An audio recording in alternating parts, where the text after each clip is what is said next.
Welcome to मंथन classes. आज है 5 अप्रैल और देखते हैं आज की जो इम्पोर्टेंट न्यूज़ है। पहली न्यूज़ है DRDO ने MRSAM मिसाइल के 4 सफल प्रशिक्षण किए हैं। तो जब भी कोई न्यूज़ रहती है DRDO से, इसरो से रिलेटेड साइंस एंड टेक की जो न्यूज़ है वो हमारे एग्ज़ाम के पर्सपेक्टिव से इम्पॉर्टेंट हो जाती है। आपने देखा भी होगा अभी पीसीएस के एग्ज़ाम में भी कई सारे क्वेश्चन आए थे जो साइंस एंड टेक से रिलेटेड थे। तो अभी जो न्यूज़ है वो है कि 3 से 4 अप्रैल 2025 में डॉक्टर APJ अब्दुल कलाम द्वीप ओडिशा से इसका परीक्षण किया गया है। मिसाइल प्रणाली कौन सी है? MRSAM, मध्यम दूरी की सतह से हवा में मार करने वाली मिसाइल है। तो ये आपसे पूछ लिया जाता है कि किस तरीके की है, तो ये सतह से हवा में मार करने वाली मिसाइल है। और इसको बनाया किसने किसने है? DRDO ने और इज़राइल एरोस्पेस इंडस्ट्रीज़ ने। जैसे आपसे निसार के बारे में भी पूछा गया था, इसरो नासा से रिलेटेड था वो। इसी तरीके से आप ये याद रखिएगा कि जिस मिसाइल के सफल प्रशिक्षण किया गया है वो DRDO और इज़राइल एरोस्पेस इंडस्ट्री ने बनाया है। नेक्स्ट जो हमारी न्यूज़ है वो है बेटी बचाओ बेटी पढ़ाओ योजना के प्रभावी परिणाम। तो ये इससे क्या हुआ है? जो सेक्स रेशियो है उसमें सुधार आया है। जन्म पर लिंग अनुपात जो होता है हमारा सेक्स रेशियो, उसमें सुधार आया है। 2014-15 में 918, मतलब 1000 पुरुषों पे 918 पहले लड़कियां थी, अब हो गया है 2023-24 में 930 हो गई हैं, 930। अभी भी बहुत सारा सुधार आना बाकी है बट पहले से चीज़ें चेंज हुई हैं। माध्यमिक स्तर पर लड़कियों का जो नामांकन है वो 2014-15 में 75% से बढ़कर 2023-24 में कितना हो गया है? 78% हुआ है। ठीक है, ये आप याद रखिएगा। इसका वो शुरू कब किया गया था? 2015 में इसकी शुरुआत हुई थी। कोई भी योजना होती है पुरानी तो उसका ईयर भी पूछ लिया जाता है, इसलिए आप याद रखेंगे कि 2015 में इसकी शुरुआत हुई थी। उद्देश्य ये था कि जो हमारा सेक्स रेशियो है, बाल लिंगानुपात में गिरावट और बालिकाओं के सशक्तिकरण से संबंधित मुद्दों का समाधान करना, कि हमें बेटियों को पढ़ाना है और साथ ही साथ हमें ऐसा एनवायरनमेंट भी क्रिएट करना है कि बेटियां जो है वो सेफ़ फील करें। पढ़ाना लिखाना सब कुछ है उन्हें, लेकिन एक एनवायरनमेंट भी क्रिएट करना है, राइट। तो ये था, आप याद रखेंगे कि 2015 में इसकी शुरुआत हुई थी, जिससे अब लिंगानुपात में भी सुधार आया है और माध्यमिक स्तर पर लड़कियों का जो नामांकन होता है, एनरोलमेंट होता है स्कूल में, उसमें भी सुधार आया है। नेक्स्ट जो हमारी न्यूज़ है वो है भारतीय घुड़सवार निहारिका सिंघानिया ने स्वर्ण पदक जीता है। तो ये कहाँ पे हुआ है? ये प्रतियोगिता बेल्जियम में हुई है और ये निहारिका सिंघानिया है। इसमें ये 2 इवेंट जो है वो 2 फेजेस स्पेशल था और ये घोड़े का नाम है, आप देख लीजिएगा, हो सकता है प्रोनाउंसिएशन सही ना हो। तो ये याद रखिएगा कि उन्होंने निहारिका सिंघानिया ने किस में स्वर्ण पदक जीता है? घुड़सवारी में स्वर्ण पदक जीता है। नेक्स्ट हमारी जो न्यूज़ है वो है स्टैंड अप इंडिया योजना के 7 वर्ष हुए हैं।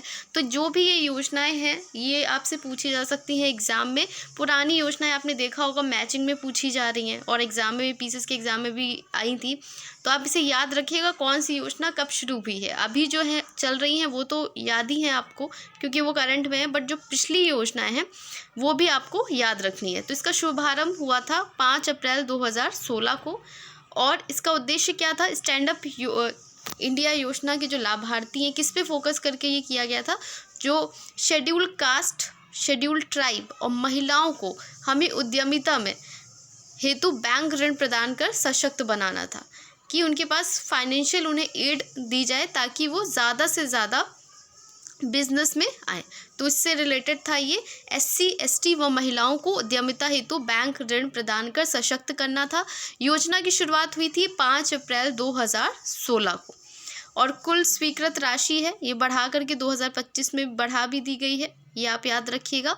तो इतना डेटा तो आप नहीं याद कर पाओगे कि कितने खातों की संख्या बढ़कर कितनी हुई है, बट हाँ इम्प्रूवमेंट हुआ है पहले से, तो आप इसे याद रखेंगे। जो भी योजनाओं के जैसे इसके 7 वर्ष हो गए तो आप इसे याद रखिएगा ज़रूर से, इसकी डेट ज़रूर याद रखिएगा।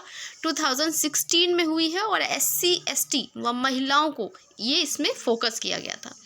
नेक्स्ट जो हमारी न्यूज़ है वो है देश में पहली बार झरनों की होगी गणना।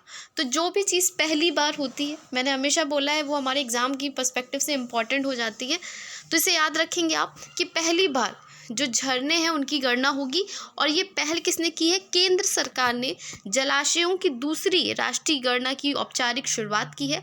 इसके उद्घाटनकर्ता कौन है? वो है केंद्रीय जल शक्ति मंत्री SCR पाटिल। तो ये भी आपको पता होना चाहिए कि कौन है इस समय, CR पाटिल है।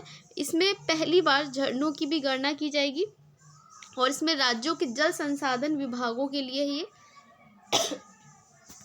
2023 में पहली बार राष्ट्रीय जल स्रोतों की गणना के आंकड़े जारी किए गए हैं, जो कि 24.24 लाख जल स्रोत है, लेकिन अब इसमें झरनों को भी शामिल किया जाएगा।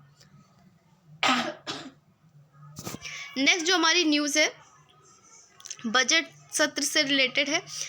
जो 2025 का जो बजट सत्र है ये 31 जनवरी से 4 अप्रैल 2025 तक चला था और इसकी रिकॉर्ड कार्यवाही रही है। लोकसभा में लगभग 118% और कुल 160 घंटे 48 मिनट की कार्यवाही हुई है, तो आप इसे याद रखेंगे। नेक्स्ट, और राज्यसभा में 159 आवर्स की कार्यवाही हुई है। नेक्स्ट जो हमारी न्यूज़ है वो है वक्फ संशोधन विधेयक पर ऐतिहासिक विमर्श हुई है। तो जैसे आपको पता ही होगा न्यूज़ में बहुत ज़्यादा है, मैंने कल भी आपको बताया था। और इसमें क्या है कि लोकसभा से वो बिल पास हो गया था, राज्यसभा में था और वहाँ भी इस पर 14 घंटे की बहस हुई है और कार्यावधि शुरू हुई थी 4:02 पर। आपको बस ये याद रखना है कि लोकसभा बहस अवधि 14 घंटे की रही है, राज्यसभा की भी 14 घंटे की रही है। मतलब काफ़ी अच्छे से इस पर डिस्कशन हो रहा है। ऐतिहासिक विमर्श है, लंबा जो है विमर्श हुआ है, तो आप इसे याद रख सकते हैं। बाकी जब पूरी तरीके से राष्ट्रपति की मुहर इस पर लग जाएगी तब हम इसको डिटेल में पढ़ेंगे।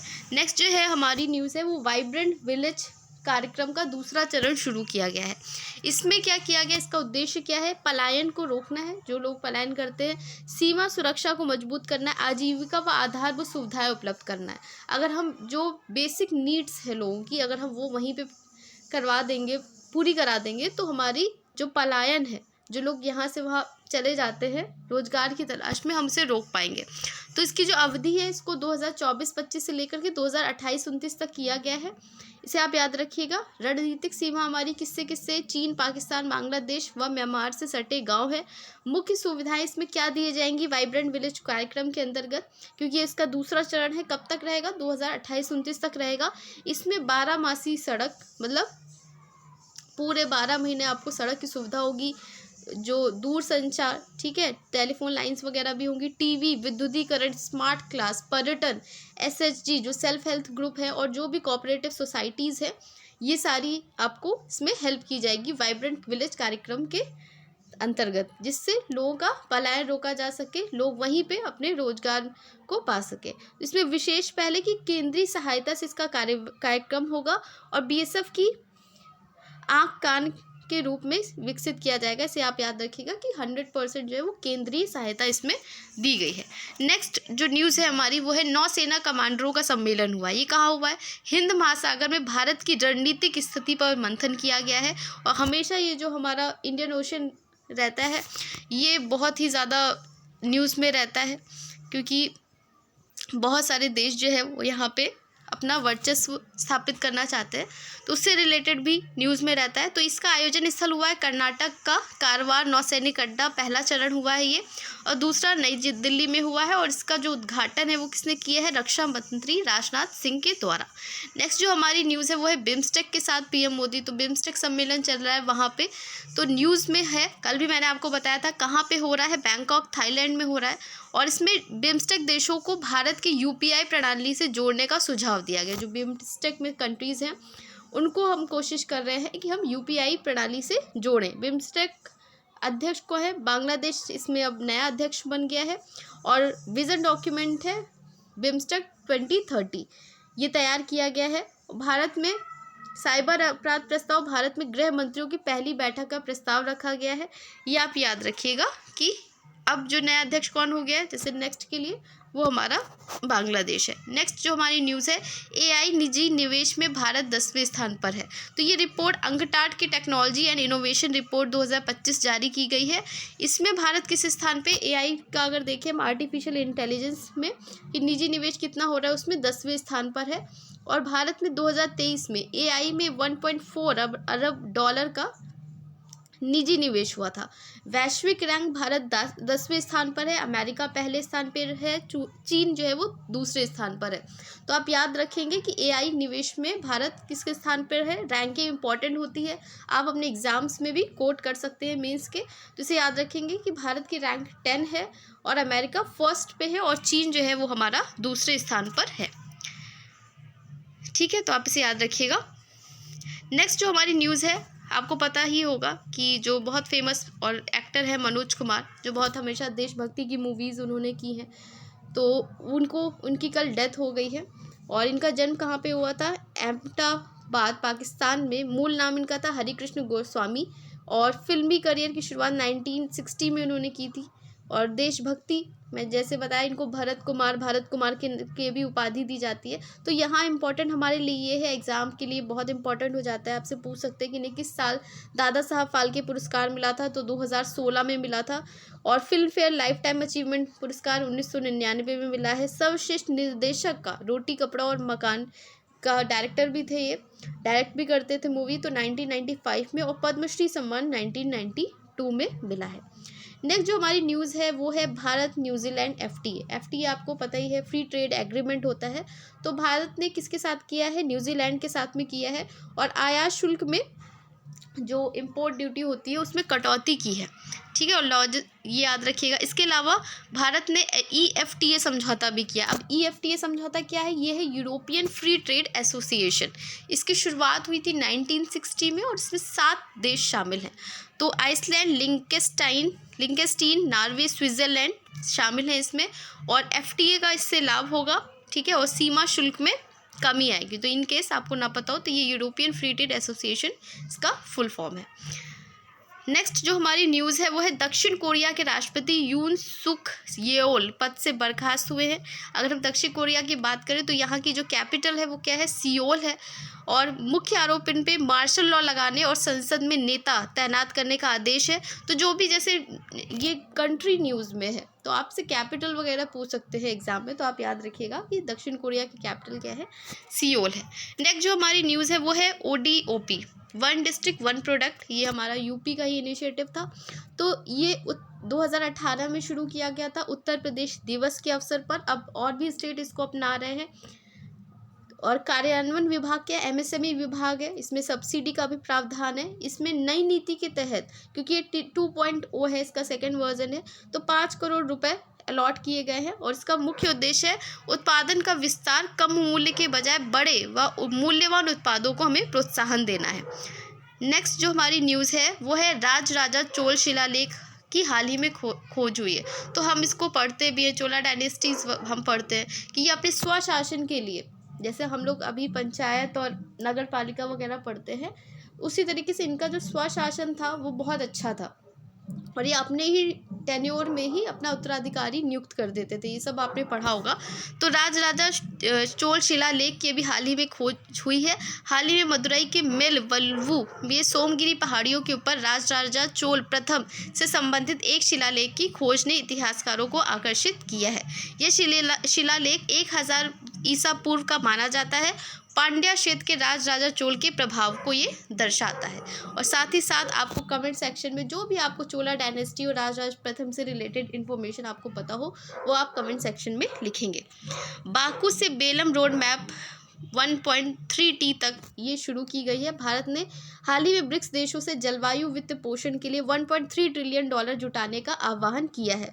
यह अनुरोध ब्राज़ील की 11वीं ब्रिक्स पर्यावरण मंत्रियों की बैठक के दौरान किया गया है। तो ये न्यूज़ में था, आपसे याद रखेंगे।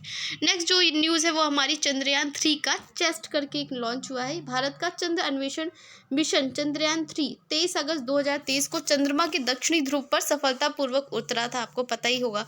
अच्छा, आप ये बताइएगा कि अंतरिक्ष दिवस हम किस दिन मनाते हैं? इसके वैज्ञानिक उपकरणों को चंद्रमा का सरफेस थर्मोफिजिकल एक्सपेरिमेंट या चेस्ट इसमें शामिल है। वही है चंद्रयान 3 का चेस्ट, इसका फुल फॉर्म है। इस पेलोड का उद्देश्य चंद्रमा के ऊष्मीय गुणों की जांच करना है ताकि हम भविष्य में अन्वेषण के लिए ये महत्वपूर्ण हो। तो इसे याद रखिएगा कि ये चंद्रयान 3 का जस्ट ये न्यूज़ में था। नेक्स्ट जो न्यूज़ है वो है WHO ने फंगल परीक्षण और उपचार पर पहली रिपोर्ट जारी की है। तो WHO हमारा जो है विश्व स्वास्थ्य संगठन ने खतरनाक जो फंगल इन्फेक्शन हो जाता है उसके लिए दवाओं और परीक्षणों की गंभीर कमी के बारे में अपनी रिपोर्ट जारी की है। और ये इसमें इन्होंने चिंता के रूप में से बताया है और बोला है कि इसके लिए तत्काल आवश्यकता है। जो फंगल इन्फेक्शंस हो जाते हैं उनके लिए ना हमारे पास सही से दवाएं हैं और परीक्षणों की भी कमी है। नेक्स्ट जो न्यूज़ है वो हमारी है, भारत रोग निगरानी के लिए पोलियो निगरानी नेटवर्क के लिए उपयोग पर विचार कर रहा है।